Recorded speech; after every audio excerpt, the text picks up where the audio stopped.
ese ujya wiyumvira ku bijyanye n'umwete? Umwete uwo ari wo, umwete uwo ari umwana w'umuntu agomba kugira. Umwete, abantu bafite umwete wo gushaka amafaranga, bafite umwete wo gushaka ibindi byose bifitiye akamaro mu buzima busanzwe.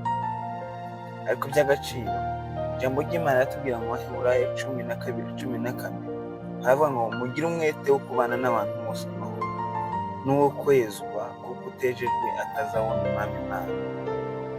Uwo ni umwete usanzwe utegerezwa gutunga iteka ryose, ibindi bikaza ari inyuma, nyamara priorite ikiri imbere cyane ari ukugira umwete wo kubana n'abantu bose amahoro. Umwete ni iki? Umwete ni ugukunda, ni ukwita ku kintu runaka kandi ukagikora. Umwete, iyo umuntu afite umwete w'ikintu runaka ntagikora umunsi umwe gusa ngo kirangire, nyamara iyo umuntu afite umwete akora cya kintu usually, akora cya kintu none agasubira akagikora ejo, agasubira akagikora ejo bundi. Icyo gihe nicyo kigaragaza ko umuntu afite umwete w'ikintu runaka.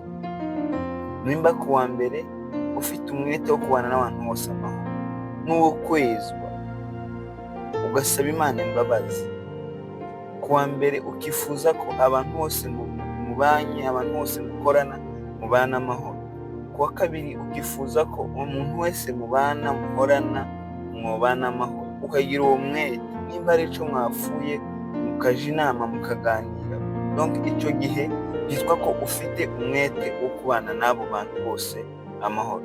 Inshuti yanjye, nkwifurije umugisha kuri uno munsi, uronke umugisha muri byose, ugirirwe neza n'Imana. Wowe urebye iyi video, Imana iguhe imigisha myinshi. Murakoze cyane.